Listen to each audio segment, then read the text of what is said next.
Hey everybody, this is Kobe R. Rice back again with another daily creative update. So, as you can see, there's a lot going on here, lots of smiling, but I am totally just whipped and exhausted up here. And that's because pretty much yesterday I officially finished my last graduate school related task, which was actually, there were two.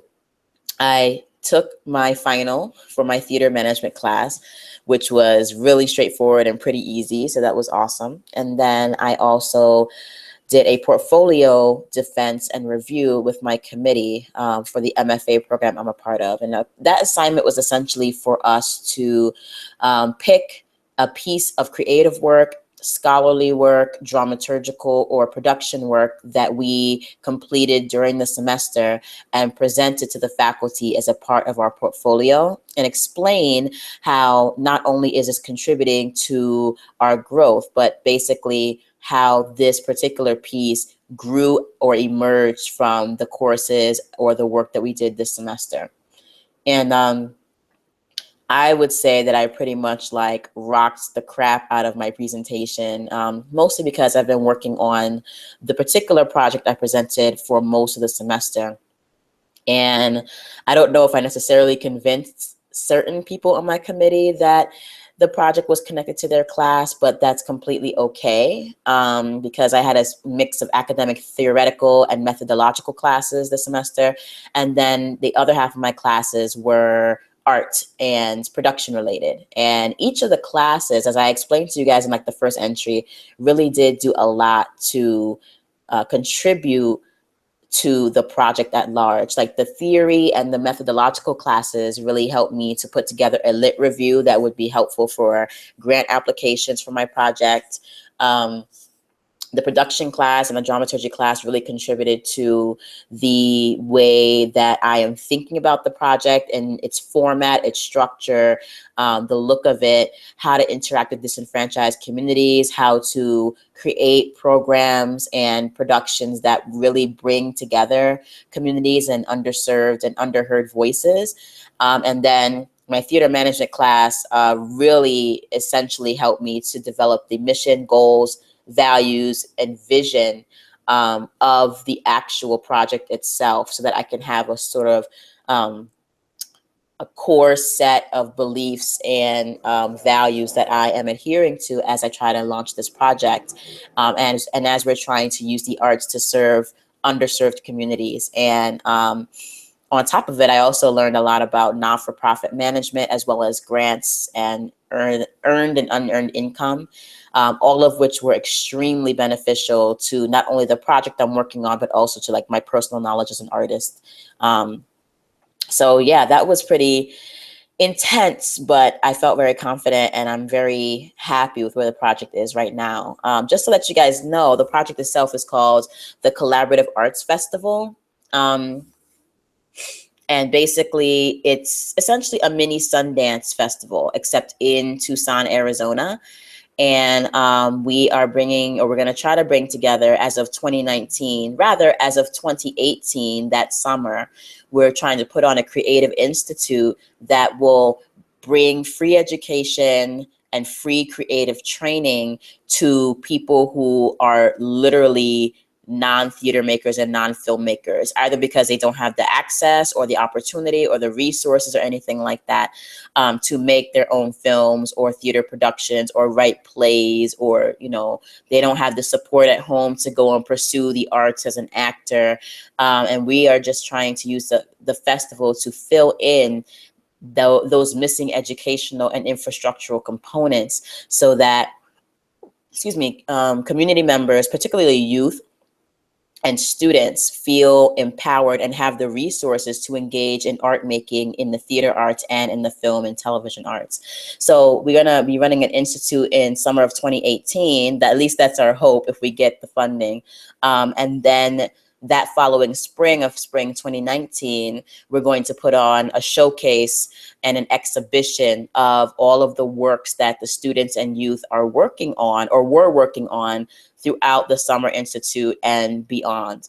So basically, it's like a Sundance, except we are aiming specifically to bring in people who have never done this before and help them build their films and build their expertise from scratch. So we're really excited to sort of get that project underway.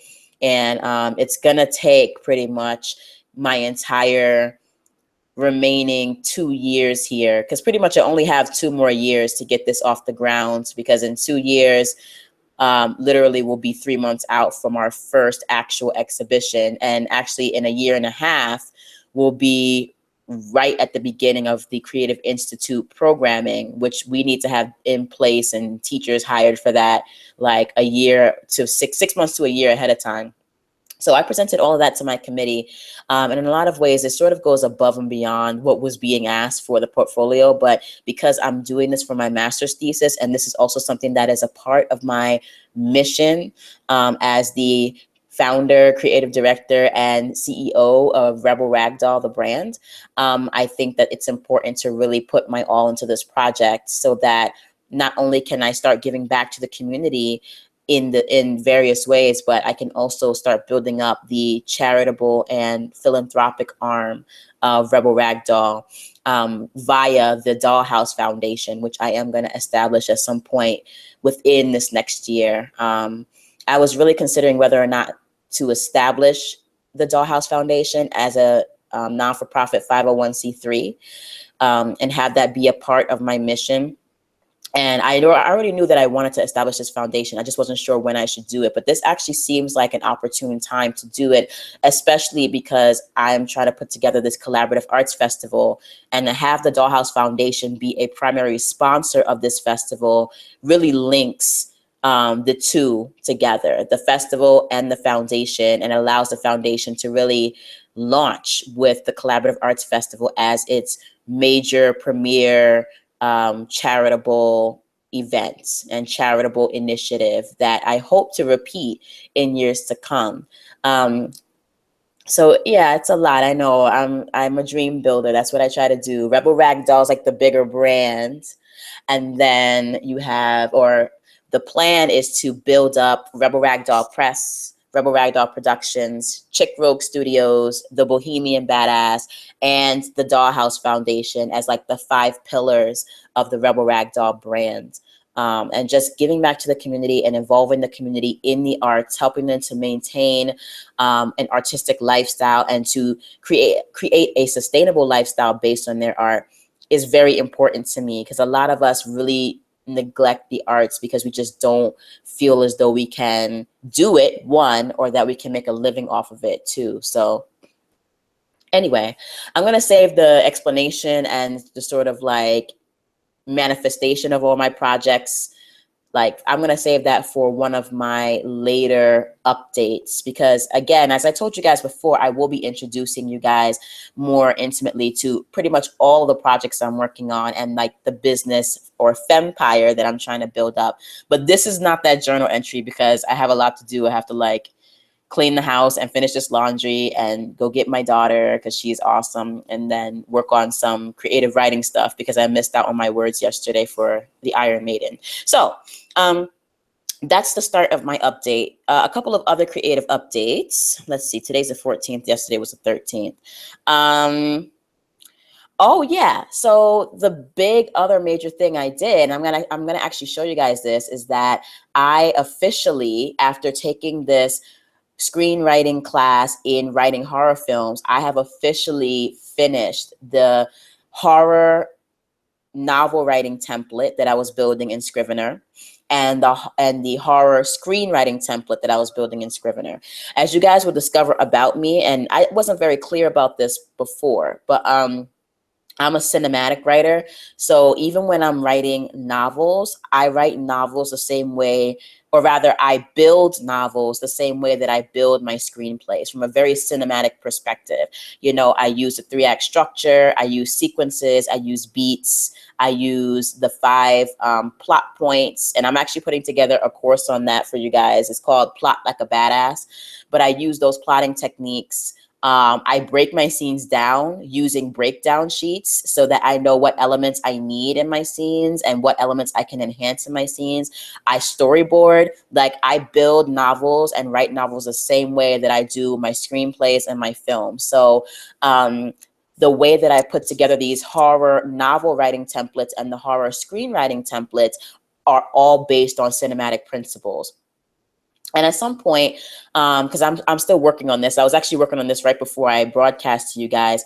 I am going to put together a writing a cinematic novel course, like a whole signature course, just going through everything that you need to do in order to write more cinematically, including how to edit cinematically. A lot of people don't really know that you can use some very kick-ass film editing techniques in order to actually edit and put together and piece together your novel so that it reads like a film and people are actually seeing it like a film. So we're going to be talking about all of that. That won't come out until like next summer, but that's something I'm working on. But in the meantime, let me share my screen so that I can show you guys the horror novel writing template that I've built based on this course and the horror screenwriting template that I've built based on the course I was taking. And as I mentioned to you guys before, I cannot really distribute these templates and I cannot sell them. I'll give you a sneak peek because, you know, a peek is not really that big of a deal. But as for distributing these or selling these, I really cannot because the course is not my course. It's a course that I have taken with Screenwriting U online. And because I don't have the rights to distribute or any way to give royalties to the people who made this awesome course, then I myself am not going to try to take advantage of that. But what I can do and what I have done, and I'm going to show you right now, is that I made a template for myself that I'm going to use repeatedly for both my horror novels and for my horror screenplays. So if I can't give it out to you guys, I decided to make a template so I could use it. But then just to let you guys know, as I said before, if you've been watching this series, I am going to submit these templates to the Screenwriting U people to see if they might want to distribute this template along with the course, because I think it's a great template. Anyway, so just a little tour. So because I treat my novels exactly as I treat my films and my screenplays, I've created a section in Scrivener called the Horror Pitch Packet section, and it contains templates for writing a pitch document, a verbal 1-minute pitch, a project one sheet, and then a personal line and personal pitch document. And these are all sort of principles and ideas that I have gotten from a lot of my research and learning over time in the film industry regarding how to put together pitch documents and actually pitch your movie. And I think that when you're telling people about your novel, it's important to have that cinematic perspective so you know how to pitch your novel efficiently as well. So that's a section. Then I have a horror novel copywriting package section, which is actually based on Brian Cohen's amazing Selling for Authors course. And he goes into how to write a book description, which includes headline, synopsis, selling paragraph, and call to action. And I was sort of already doing this for my descriptions, but he really helped me hone the descriptions down to like a razor's edge.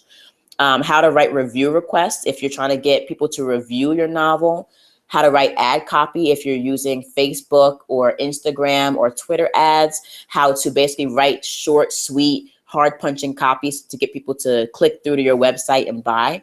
And then how to write landing pages. For those of us who are independent authors, we use landing pages at times in order to basically display a home base for the book that we are trying to sell. And there's a certain way to put the copy on your landing page. So we have that section, and this is not available through Screenwriting U. This is, like I said, available through a different course, but I'm taking all of the knowledge that I'm learning from these courses and my own experience and putting them together into one badass template that I think if you just open this template and fill it in for any horror novel or screenplay that you're working on, then you will have a really well-developed novel and a pitch for it and a marketing plan for it. And I think that's important to think through the not only the craft and creative part of writing, but also the marketing part. So then moving on, there's also a horror character section. And as you guys can see here, there's like a way to do horror characters that's based specifically on the course. And I've basically made templates for creating the characters in my horror novel or screenplay. Then you have horror sites, situations, and traps. And this is not exactly their template. This is actually more of my template. So if you're doing something like Saw, where there's different traps, or you're doing like a survival horror series where there are different, like for example, if you're writing like a Resident Evil spinoff type deal, and there are different areas of a mansion or places in a city or like places in a sewer, like, and that you want to explore those and really bring out the horror in those situations, you should plan out what the horror site or the situation or trap actually looks like. What kind is it? Is it a survival trap? Is it a isolation incident? You know, what's the reason for this situation or trap? Like, what is the villain trying to achieve aside from killing you? Because there's always a larger, deeper motivation. Physical description, unique features, rules of the horror site. What is the solution? How do you get out of the horror situation? Or what does the character have to do in order to survive this particular situation or trap? And then what are the character's reactions to the horror site or trap?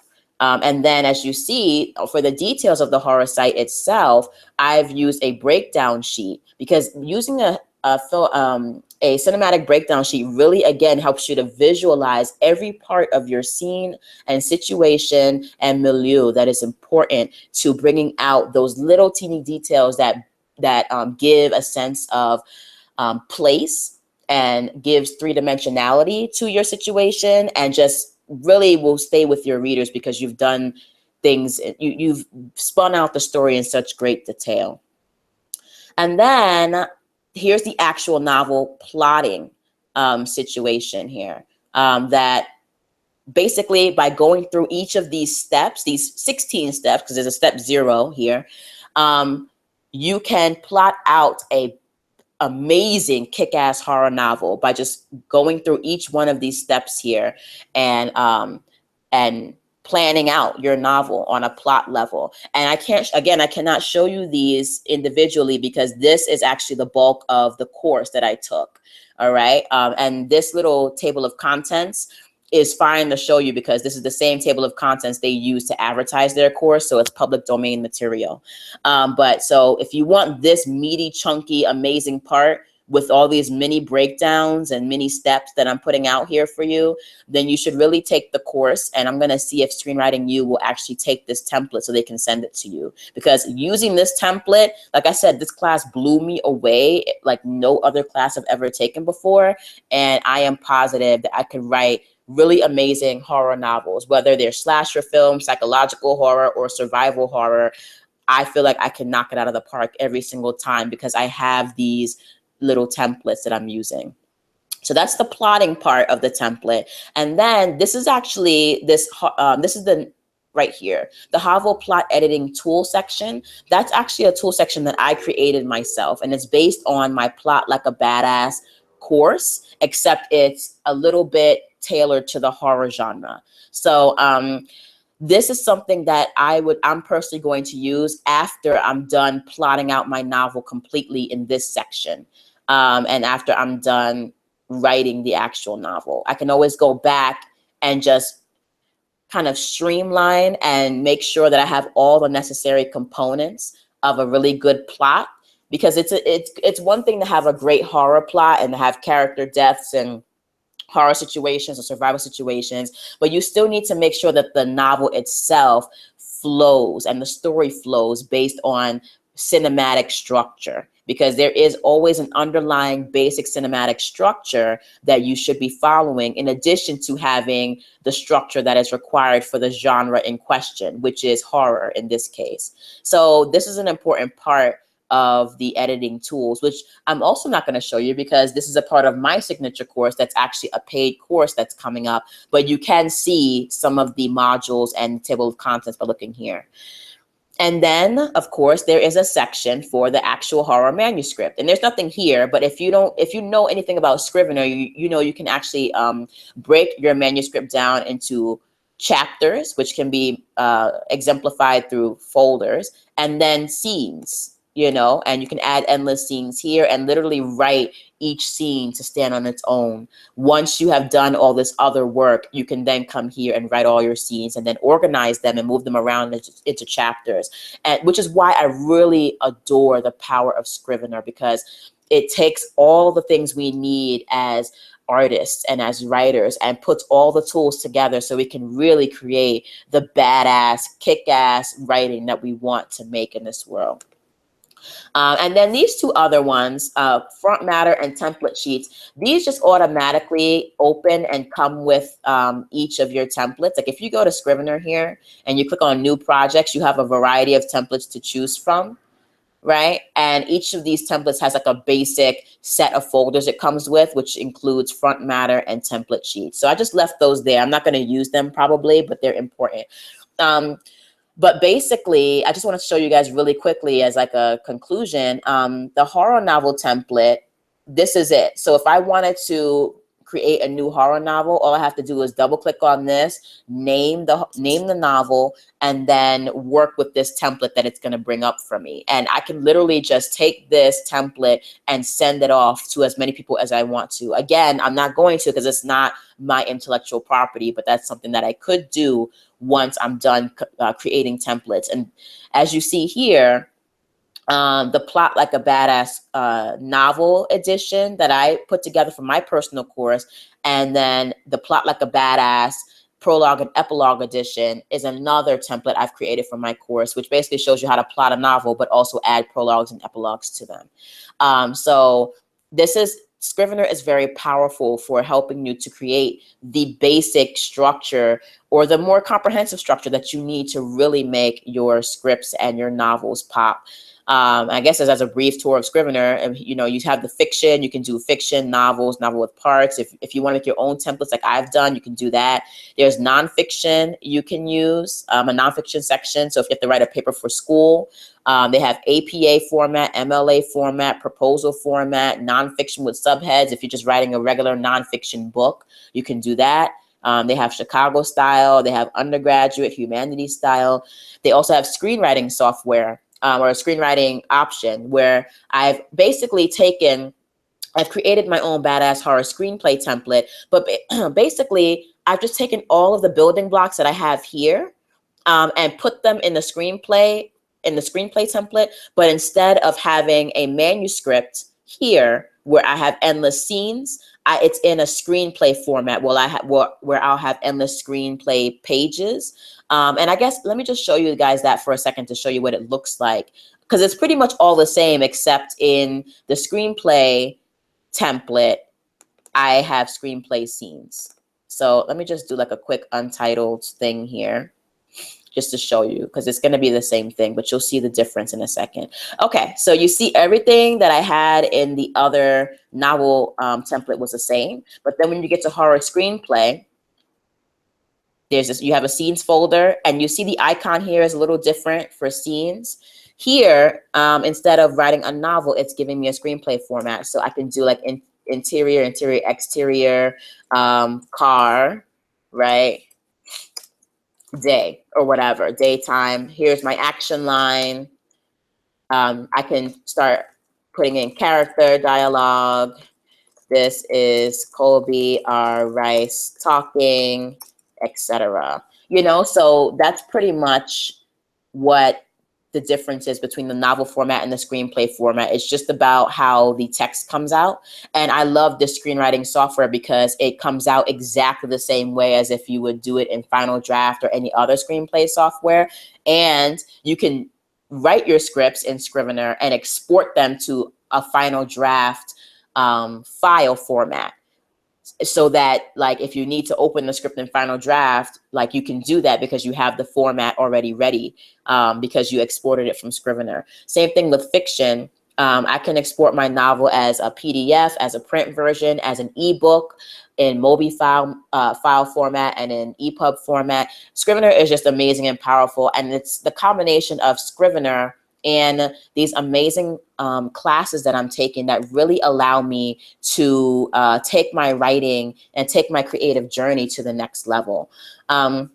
So that's pretty much that in terms of what I'm doing or what I've done creatively. That template took me about a month to put together because I had to wait for the class to keep progressing on and on. But again, I'm going to try my best to get them to take the template so that you guys have access to it. And I also will try better to like get some better lighting, because it seems like whatever I do, I tend to talk a lot and the light tends to get away from me, making me look all grainy and whatever. In any case, those are my creative updates for yesterday. I will have some more for you tomorrow about what I've done today. Hopefully a hefty word count will be included with that, because I don't want that to get away from me. But until then, keep it indie, stay badass, and I will talk to you guys tomorrow. Bye.